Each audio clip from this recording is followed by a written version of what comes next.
satisfies a lot of customer requirements, but there are some that need multiple pods even at that stage. And so that's one of the things that we're really seeing as organizations gravitate to the cloud, and that's the simplicity to accelerate and scale maybe what they can't do just on premises based upon some of those fragmentation solutions that I mentioned. Okay, thank you. That's a lot of great detail that you're sharing, and it actually sets us up really nicely for the next topic. So one of the biggest headlines in the report is that complexity adds 3 months to time to ROI for AI investments. And only 38% of respondents have a unified data platform, while hybrid and edge workloads are actually growing the fastest. So Jason, I'll pitch this one over to you. Why is complexity the silent killer of AI ROI? Yeah, I mean, as you can imagine, right, when infrastructure becomes a patchwork of different tools and storage systems with inconsistent data patterns and things like that, you just really lose performance and you lose predictability. And that's a big problem. Organizations think that the problem is the GPU. We don't have enough compute, or the compute is slowing us down, buy more compute. But the real issue actually is the data path feeding the GPU. If data can't move at the speed that AI requires, utilization tanks, and throwing more compute at the problem isn't going to help. You really need a solution at the data layer that is, easy, simple, not complex, unified if we can, instead of having these disparate storage silos causing a lot of problems. And that's why, if you read the survey, 65% of the respondents say their environment is too complex, and which causes 54% of them to have canceled AI projects because of this complexity. So it's a really, really big problem. And at DDN, for the past 25 years, we've spent a lot of time building a unified platform, first in HPC and now in AI, so that your compute layer stays fully utilized. We're able to achieve, in some cases, up to 99% GPU utilization, and on average, 90 to 98% on average, utilization. So we've really focused on this core problem that's causing a lot of AI projects to stall, in that we can feed data to the GPUs very efficiently, very fast, so that there are no more idle GPUs and no more data starvation. Excellent, thank you. So Sean, complexity obviously shows up in your world too. You were talking about that a little bit earlier, especially with the hybrid cloud and distributed workloads. So how are you seeing organizations address it? Yeah, I mean, one of the things that we're really seeing is that organizations are trending towards simplification, and that is actually looking to try to standardize the infrastructure and understand what they have. Talked a little bit before about the fragmentation, but simplification goes into something like using a managed service for storage as an example, where you don't have to deploy all the individual components of what you may need to do on premises. If it's a cloud-based service, you're actually subscribing to, in most cases, an SLA. And so you just decide how much storage you need, what type of performance characteristics, and you just provision it. And the provider, in this case, Google Cloud, takes care of everything behind the scenes. And that gives them, the customers, the ability to understand the data that they have, but it also gives them the opportunity to choose the appropriate storage. And I talked about simplification. That doesn't necessarily mean just using one solution for everything, because if you look at that data pipeline that we talked about earlier, you may have a larger data corpus in cloud storage where objects is obviously very applicable, but then you may want to do high performance work, inference or fine-tune training on a parallel file system solution. But having that simplified area of where the data lives, how you're going to extract it, the ecosystem that I talked about before makes it very easy to do so, as well as looking at simplifying the tooling that you're using, right? So whether you're using Slurm, or we actually also have the cluster toolkit available for provisioning storage resources and compute and networking for inference. You're using the right storage, whether you're doing a VLLM inference workload or like the newer KV cache for long context inference models need much lower latency storage. So you may need to have different storage solutions based upon where you are in that idea of the pipeline and how you're going to be, in this case, looking at inferencing and simplifying how you can do that. And so once you begin to do that, there's some skill gaps that you've talked about before that begins to shrink as well. And so, 97% of those respondents are actually looking and saying that cloud is essential to scaling AI. And just over half of them say that that's the fastest path from then to get to production. So the more you simplify, the more benefits you start to see, and that the skills gap, and we'll talk about that in a minute. But those are some of the things that we're seeing. Absolutely. Well, let's talk a little bit more about cloud. The report shows 90% of the respondents believe that cloud is critical to scaling AI. 70% use cloud for AI data ops. Cloud AI hubs and lake houses, we're seeing that at 51%. And hybrid workloads are expected to grow 162%, with edge actually expected to grow 227%. Sean, what do you think is driving this? Yeah, well, I think it's, you mentioned that 97% of organizations are looking at cloud, and I think that's because a lot of times AI workloads can be unpredictable, especially if you're just beginning to get into it. The data scientists, they may have an idea about what they want to do, and then when they go to the infrastructure team and say, hey, this is what we'd like to do, the infrastructure team starts to ask some questions about how much storage, what latency, performance characteristics. The AI workloads are changing so fast, and the tooling is changing so fast, where a lot of times you can't answer that question about, like you can in a traditional database workload of, I need 1,000 IOPS per gigabyte or per megabyte or per terabyte, whatever the metric may be. Those are very well understood workloads. But in this case, a lot of AI workloads are unpredictable. And so looking at cloud, it actually gives organizations the ability to scale resources up and down, that elasticity, as well as the global reach to be able to deploy storage where they can get accelerators. It might be a different region. You might be doing inferencing in EMEA, as well as the APAC region in North America, and you need data in multiple locations. And you also want to be able to take advantage of the latest accelerators, right? Every year, NVIDIA is releasing new GPUs. I mentioned our TPU Ironwood release that was available this year. These are all things that are actually late last year, given this is 26 now. But these are all things that you want to be able to take advantage of the latest generation in an OpEx model, right? That elasticity ability. And maybe you want to have an N-1 or N-2 accelerator for a different workload. But it's a different way to think about OpEx versus like a 5-year or CapEx model, where you try to size this unpredictable workload for on-premises. And that causes some of those challenges that you mentioned earlier, Stephanie. The other thing that we're seeing is that about 2/3 of those organizations are actually describing their AI infrastructure investments as strategic and forward-looking. And I think that's very insightful, because it is something that is going to differentiate your business. And if you're a traditional enterprise, maybe it's just inferencing in a better way or a different way for within your organization or to your customers. Or if you start to do things like in healthcare, life sciences, and you want to do some fine-tuned modeling on genome sequencing or cancer research, those are all things that are obviously strategic to the business. And AI is actually changing and giving customers the ability to do that. And that's why over half are actually relying on cloud for their centralized AI data hubs and data lake houses. And I mentioned the data lake houses result from the survey, Stephanie, because it's something that's people sometimes think AI workloads or AI infrastructure, maybe that's not applicable to my organization, but we're also seeing a lot of overlap and intersection between analytic workloads and AI workloads. And I think that's something we're going to continue to see more and more of that intersection and necessity to actually think about both of them in the same way. Yeah, I agree with that. Yeah, that makes a lot of sense. Well, we're going to pivot a little bit here. So clouds help organizations scale faster. But scale introduces a new challenge, energy, which is something that I'm actually pretty passionate about. And one of the most interesting trends in the report is the shift towards tokens per watt and measuring AI output per unit of energy. We saw that 47% of the respondents were citing energy usage as their top inefficiency. 93% are actively trying to reduce AI's energy impact. And 65% of AI infrastructure is sitting idle. This is something that I didn't realize for a while. And Jason, can you explain how does infrastructure impact energy? Yeah, definitely. I love the pun that energy is hot topic these days.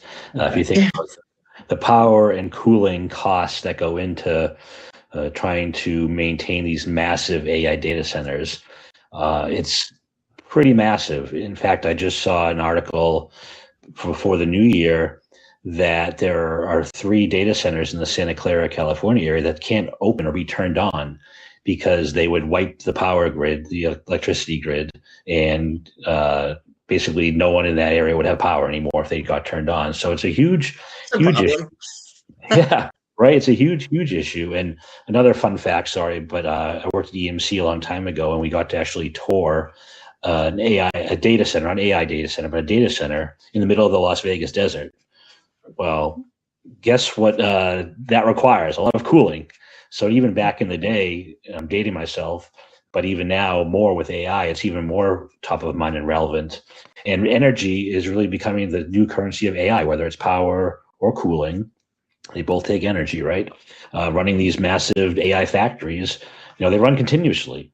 And what's surprising to a lot of organizations is that even idle infrastructure uses nearly as much power and cooling as active infrastructure, believe it or not, because that's what was surprising to me. Yeah, for sure. Right. You can't turn them off because you never know when these AI workloads are going to be needed. And ideally, they're never sitting idle, right? If these really expensive AI factories are sitting idle, then you're probably doing something wrong. It might go back to the data fragmentation, data path issue that we talked about earlier in this Ask the Expert session, right? But the main point is that if your GPUs aren't fully utilized, you're consuming power and cooling without producing AI outcomes for your business. So that's obviously a humongous problem and a big challenge, something that businesses want to avoid. Right. And at DDN, we definitely focus heavily on maximizing your throughput per watt. As I mentioned before, in some cases, we can keep GPUs running at up to 99% utilization. So organizations can get real tangible AI output for energy that they're consuming. And another big part of this is just the density of our systems as well. The more dense your system, the smaller footprint that you take up in that AI data center.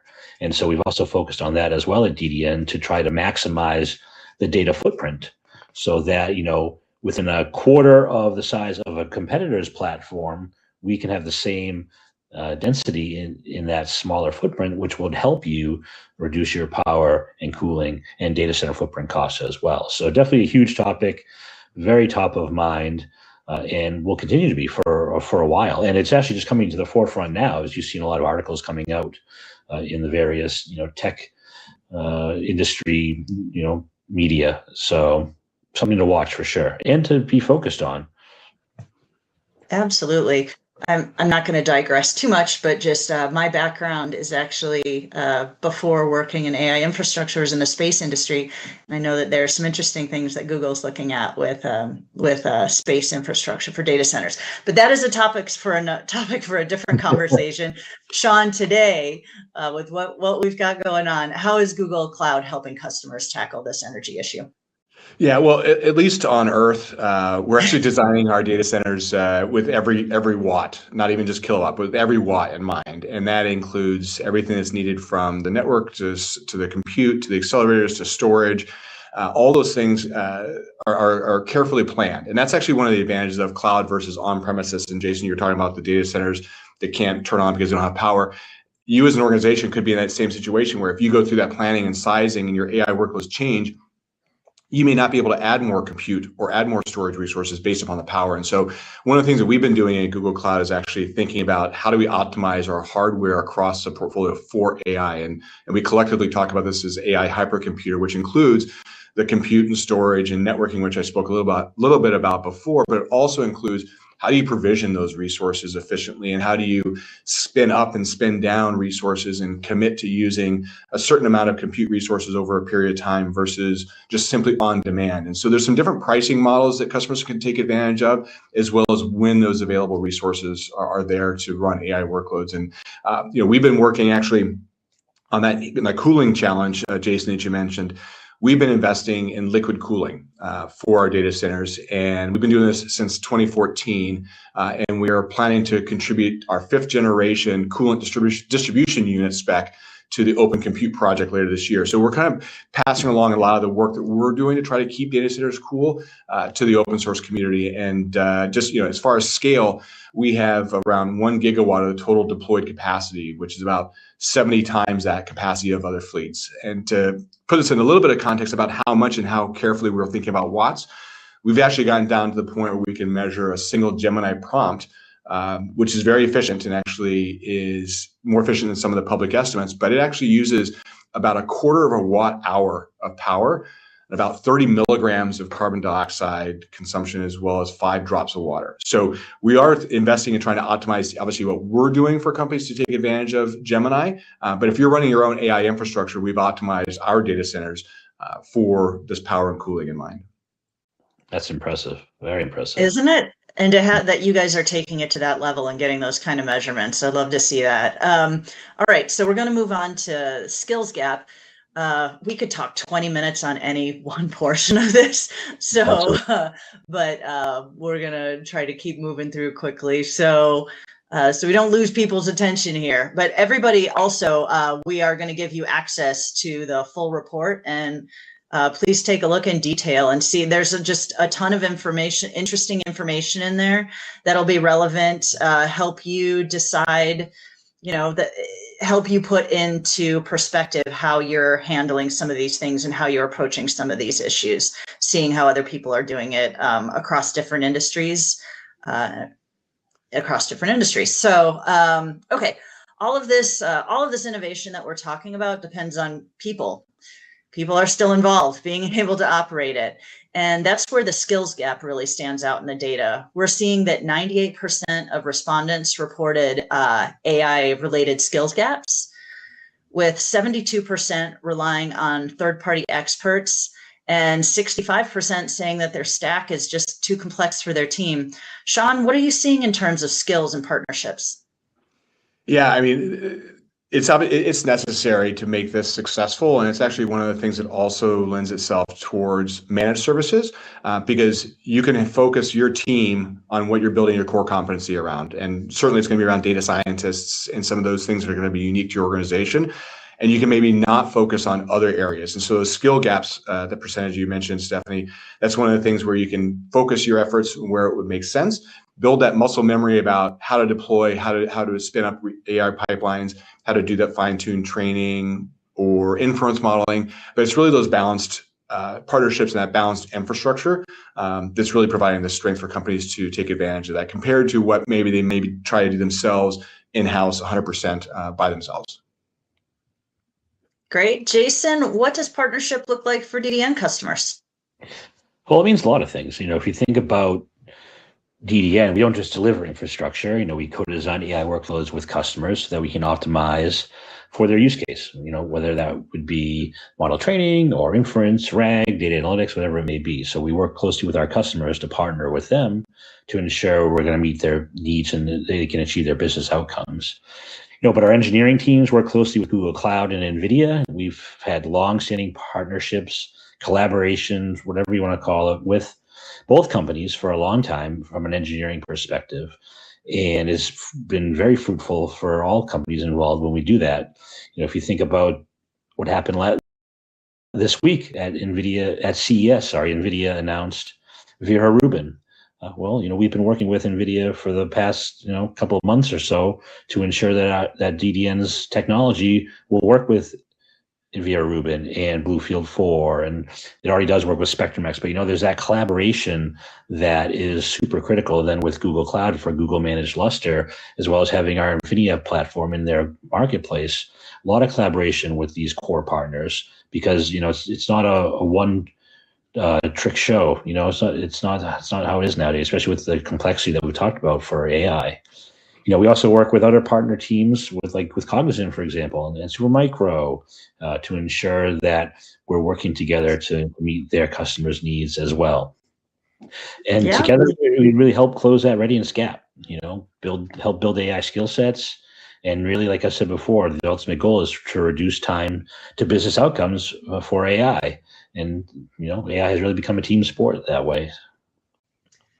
It absolutely has. And one final question for both of you, just short, quick answers, but what is the one action organizations should take immediately based on this report?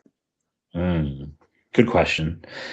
For me, I do take the lens of working at DDN, and I feel like unifying your data platform is crucial. As I mentioned before, fragmentation is the root cause behind inefficiency, energy waste, and project delays. And so start with a data layer to really reduce that complexity and get your business outcomes faster. Fabulous. Sean? Yeah, I think I think leveraging the cloud is the one takeaway, and 97% of organizations feel it's important. And I think that's one of the ways that you can take advantage of how we've optimized AI hypercomputer, which I mentioned before about compute network storage and the services that layer above that. But also it gives you the ability to leverage the elasticity about what the unpredictable AI workloads, not necessarily today, but 6 months or a year from now, can provide you with that cloud-based elasticity and the latest generation accelerators being available to you. To be able to do the jobs you need to get done. Excellent. All right. Well, with that, we will wrap up really quickly. We've received some questions. I don't think we'll be able to answer all of them, but let's answer a couple of them right now, and then we will wrap things up. So let's see here. Question number 1, how are DDN and Google Cloud working together to address some of these topics?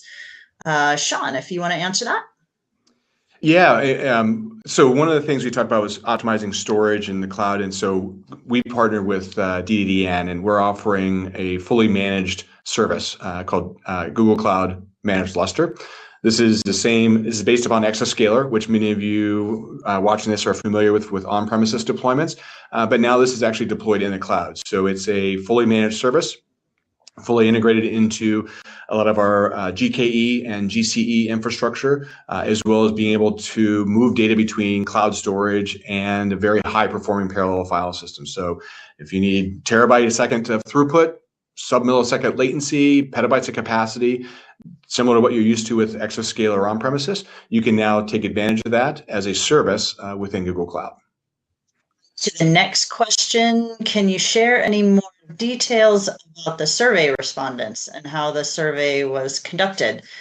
Jason, you're probably the best person to answer that. Yeah, as you mentioned at the top of the session here, we partnered with a company called Vanson Bourne, who is an independent market research specialist, in conjunction with Google Cloud and Cognizant.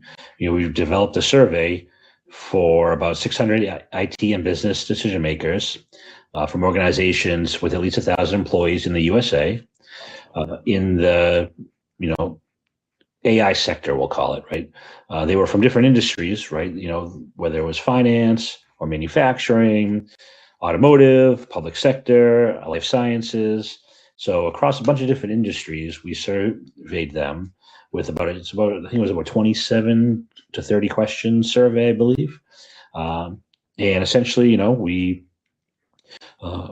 covered all sorts of topics, as we've kind of talked about here. We talked about the infrastructure. We talked about cloud. We talked about energy, and we talked about skill sets, partnerships. So, a variety of questions across all those specific topics were asked. And that's how we kind of got the data. Well, that's not how we did. That's how we did get the data to build this report. Yeah. And if I'll just add a little bit in there. If I remember correctly, it was both business leaders and IT leaders that were part of that. Yeah. Okay. Exactly. So I think we have run over time a little bit. So we're going to wrap this up. Thank you, Jason. And thank you, Sean, so much for joining us. And thank you to everybody who has been listening today. The full 2026 State of AI Infrastructure Report is available now, and we encourage you to bring these insights into your AI planning discussions moving forward. If you'd like a deeper session with your team or have any additional questions, feel free to reach out, and we'd be happy to walk you through the findings and help you build your roadmap. Thanks, everyone, and have a great day. Yeah, thank you. Appreciate it.